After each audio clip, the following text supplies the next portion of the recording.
Hello friends, my name is वेक। आज हम करेंगे क्लास 8 की साइंस का chapter 7 conservation of plants and animal. बहुत सारे बच्चों को आपने देखा होगा कि वो बाहर जाने की ज़िद करते हैं, बाहर घूमने की ज़िद करते हैं। और यहाँ पर बहुत सारे नेशनल पार्क, बहुत सारी जगहें हैं जहाँ पर हम घूम सकते हैं और वो बहुत ही अच्छी हैं। डिफॉरेस्टेशन एंड इट्स कॉजेज़, मतलब बहुत तरह के पेड़, बहुत तरह के प्लांट्स इस अर्थ पर एग्जिस्ट करते हैं और ये सभी हमारे लिए ज़रूरी हैं क्योंकि हमें ऑक्सीजन देते हैं और बहुत सारी चीज़ें जो हम इनसे लेते हैं। और कुछ फॉरेस्ट ऐसे हैं जो फायर कैच कर देते हैं और हम जो सारे पेड़ हैं वो जल जाते हैं। और ये हमारे लिए बिल्कुल अच्छा नहीं है क्योंकि हमारी जो ज़रूरत की चीज़ें हैं लाइक फ्यूल, ऑक्सीजन और ये सब की मात्रा कम हो सकती है। और हमें ज़्यादातर पेड़ों को काटना भी नहीं चाहिए, सिर्फ अपनी ज़रूरत के अनुसार जितना हमें प्रकृति से लेना है उतना ही लेना चाहिए।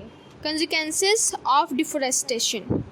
कंसिक्वेंसेस ऑफ डिफॉरेस्टेशन, डिफॉरेस्टेशन की कंसिक्वेंसेस क्या होते हैं?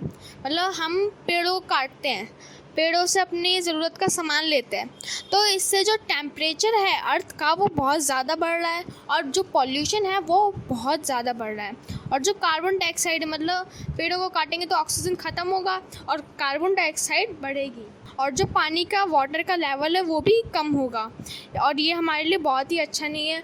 और ये जो नेचर का बैलेंस है, मतलब सारे पेड़ रहते हैं तो वो नेचर का एक बैलेंस बना रहता है, लेकिन ये सब हम कर रहे हैं, हम पेड़ों को काट रहे हैं, डिफॉरेस्टेशन बना रहे हैं, तो इसकी वजह से जो बैलेंस है नेचर का, प्रकृति का जो बैलेंस है वो बिगड़ रहा है, उसका संतुलन बिगड़ रहा है और ये हमारे लिए बिल्कुल अच्छा नहीं है। ग्लोबल वार्मिंग होती है, कार्बन डाइऑक्साइड बढ़ती है और उससे हमें कई तरह की बीमारियां भी हो जाती हैं और जो वाटर साइकिल है उसमें भी थोड़ी सी दिक्कत होती है।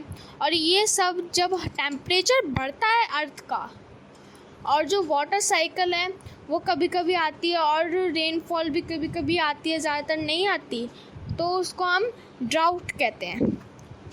और जब हम खेती करते हैं, मतलब जब हम खेती करते हैं, जब हम सॉइल की पूरी की ऊपर की लेयर को अच्छे से टिलिंग एंड प्लगिंग करके अच्छे से न्यूट्रिशन बाहर ला देते हैं उसका, तो जो पॉल्यूशन की वजह से उसमें बहुत कम ह्यूमस और बहुत कम फर्टाइल होता है। इसको हम डेजर्टिफिकेशन कहते हैं। Biosphere reserve.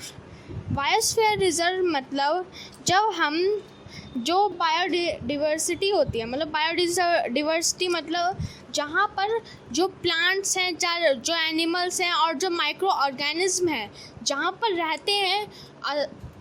रहते हैं सुख शांति से और अपना खाना पानी चलाते हैं, वो जगह को हम बायोडिवर्सिटी कहते हैं।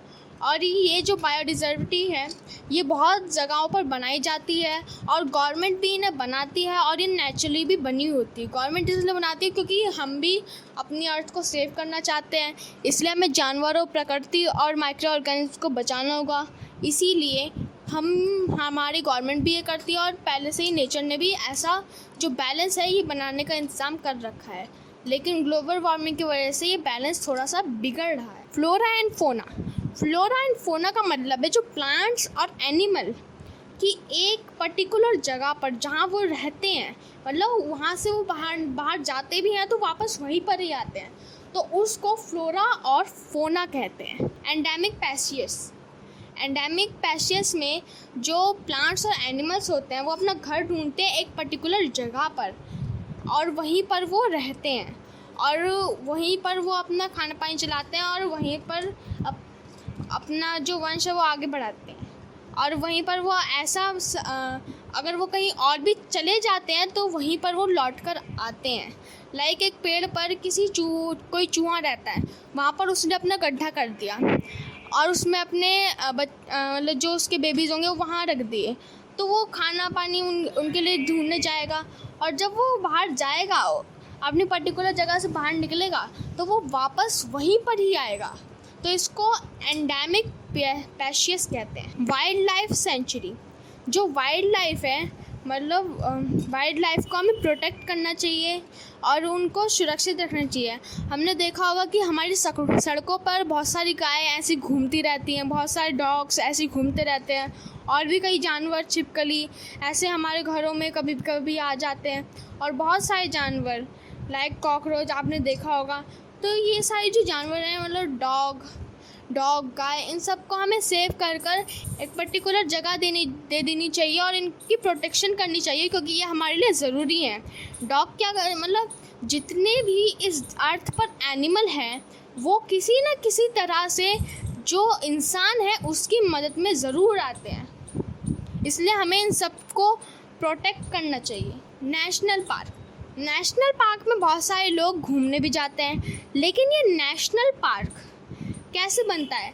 ये डिफोरेस्टेशन से बनता है। मतलब बहुत सारे पेड़ों को काटा जाता है, गवर्नमेंट बोलती है कि ये पेड़ काटो यहाँ पर लोग रहेंगे, वो तो अलग बात हो गई। लेकिन नेशनल पार्क में गवर्नमेंट बोलती है कि टाइगर और सारे एनिमल्स को यहाँ पर लाओ और वहाँ पर उनकी प्रोटेक्शन करो, कोई उनको नुकसान ना पहुँचाए, उनको खाना पानी दो और उनका एक घर बना दो। लाइक ज़ू में भी ये सब होता है, उसको हम नेशनल पार्क भी कहते हैं।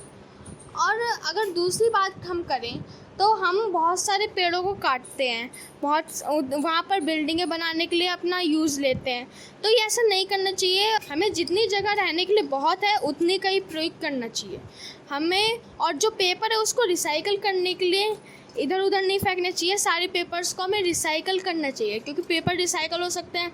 हम उनको फाड़ कर ऐसे कहीं भी फेंक देते हैं और फिर छाटने में, और हमें जो डस्टबिन में हम कूड़ा डालते हैं उसको अच्छे से सेपरेट कर डालना चाहिए। बहुत सारे लोग होते हैं जो ऐसे सारा प्लास्टिक सब उसमें डाल देते हैं और कूड़े में डाल जाते हैं, तो इसमें बहुत दिक्कत होती है और ये हमारे लिए बिल्कुल भी अच्छा नहीं है। और अगर हमें अपने नेचर को सही रखना है तो हमें कुछ रूल्स को भी मानना होगा और प्रकृति के ज़्यादा खिलाफ नहीं जाना होगा। मतलब अगर हम काटते ही जाएंगे तो ये हमारे लिए अच्छा नहीं है। और एक डिफोरेस्टेशन तो होता ही है, लेकिन एक रिफॉरेस्टेशन भी होता है। मतलब डिफोरेस्टेशन पेड़ों को काटना और रिफॉरेस्टेशन पेड़ों को लगाना, पेड़ों को एक नया जन्म देना, उनकी एक पर्टिकुलर जगह को बनाना, ये होता है reforestation. So thank you guys हमारी वीडियो देखने के लिए। इसे लाइक, सब्सक्राइब और शेयर करना ना भूलें। और अगर आपको कोई भी डाउट है तो आप हमें कमेंट बॉक्स में शेयर कर सकते हैं।